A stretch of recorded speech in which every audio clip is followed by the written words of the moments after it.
Get it? So you figure out you're going to get the route. You have the money. You get the route.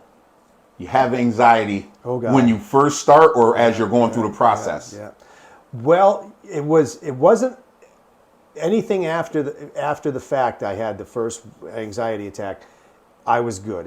I was one of the fortunate ones because I had so long to train because it was going to have to transfer. I didn't own the route for 6 weeks. Right. So during the process of doing the paperwork, I'm buying this route. Now you're training. You're on the road. You're riding with the guy who's selling it. John Ritchie was in the office, and his sons were there. So it was all of us running the route. Dylan and Trevor, we all ran the route. And talking about the other thing we had mentioned was I was getting a little bit of the ire and the looks of the other IOs in the building because they thought I was getting special treatment because he was my brother-in-law. And, what's this? He's getting trained and trained and trained and trained. And I wasn't even really making any money. I think I was making a stipend because Sebastian, whatever his name was, Sebi owned the route. So even though they were running it and charging him, there was still a little bit over and above where he was still making money. Right.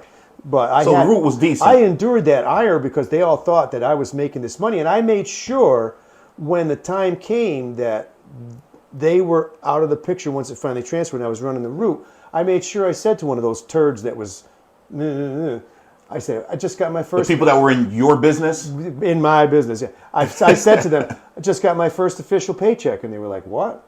I says, yeah. I says, I didn't own the route all that time. They were running it for Sebastian. He was making money. I just got my first check. And I kind of turned and walked away just to let them know, hey, I just started making money. You're better than me because I wouldn't care to let them know. I keep them guessing. I still keep people guessing. I just don't. I don't like people in my business because, to be honest, I'm not in theirs in that way. Yeah. And it's no slight to anyone because it's your business. You know what I mean? Right. So I took it a little more personally because they were looking at me like, because Johnny was in the office and it was oh, it's your brother-in-law. Oh, you're getting special treatment, but I really wasn't. Mm-hmm. I was making a minimal amount. And I was actually riding with the kids, Dylan and Trevor, because they would do summer school.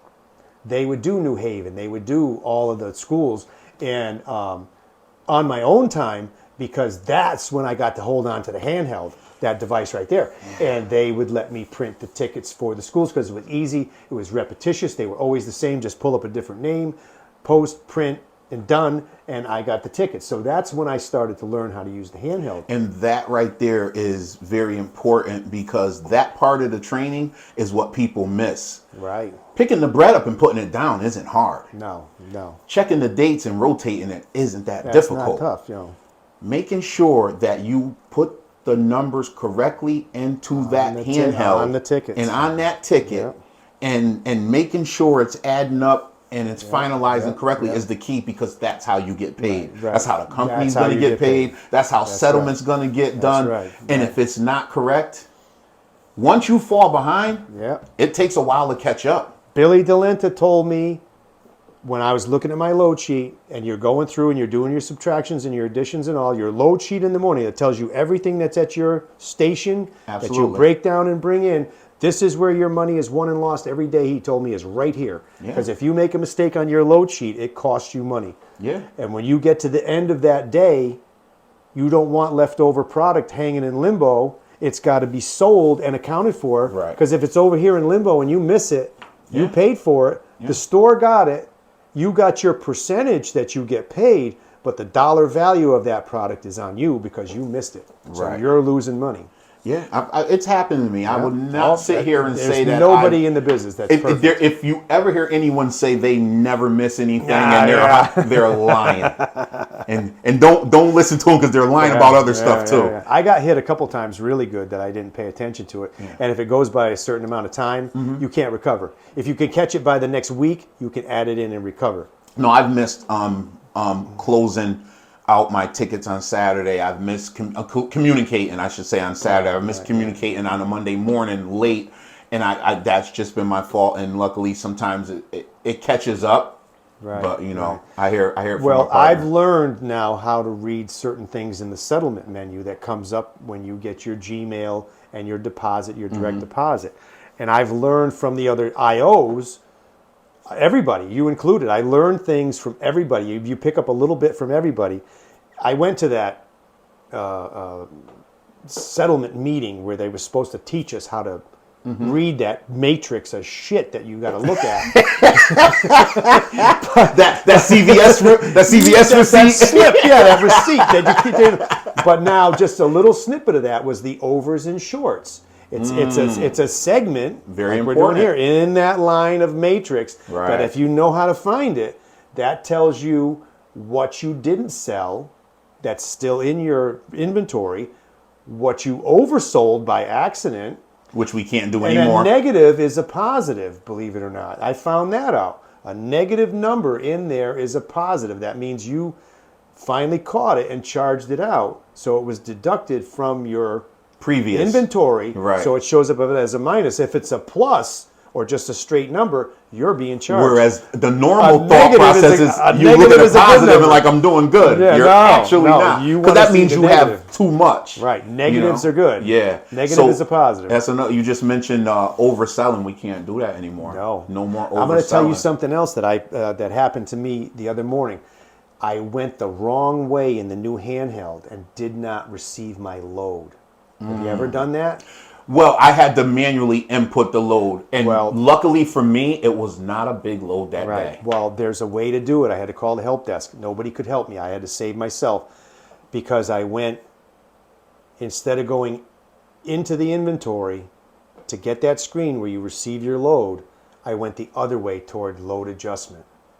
And I was screwed. I couldn't go back.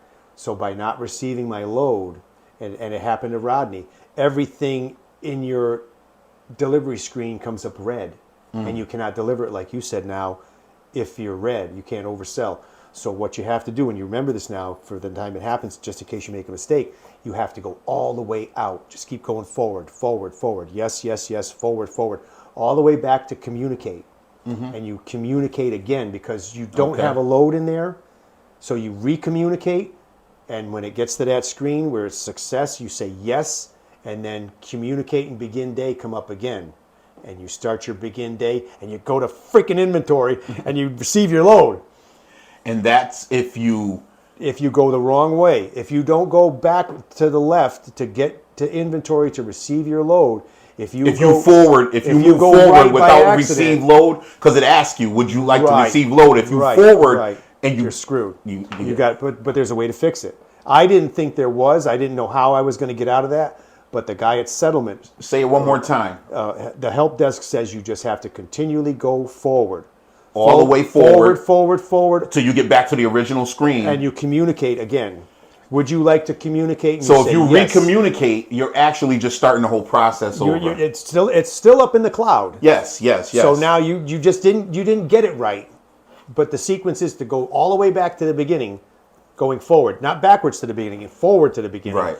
To communicate, and then it starts over. Because if you communicate again and you didn't receive the load, the computer automatically knows load's still here. Now you want to receive it. Now I got to do it again. Got you. See, and that was my mistake. I didn't do that, and I manually put every piece in. See, we didn't know. Yeah. Because you could oversell the truck before. Right. They stopped that. Yes. And I think there was another reason that they did that, because I'm not sure why they stopped it. My feeling is, and a lot of times I'm more right than wrong, is that guys were taking products somewhere and overselling their trucks, and somehow were able to delete the invoices. So now Bimbo Bakeries has it fixed so that you can't cheat. This is the whole problem. See, the guys try to find ways to cheat and steal. In anything.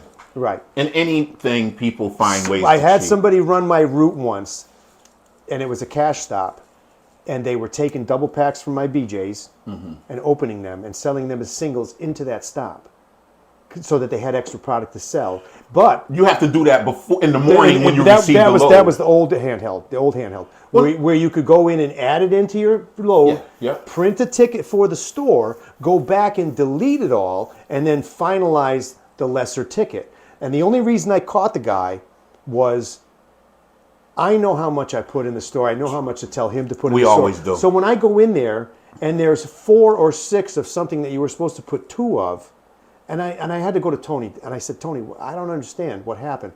How did he do it? How did he have so much product in there? And he did not want to tell me, because he knew that if he told me how he did it, he was teaching me how to cheat and steal. Yeah. Well, I don't think he's teaching you how to cheat and steal because I have, my BJs and I have the double packs as well, and I often break them down.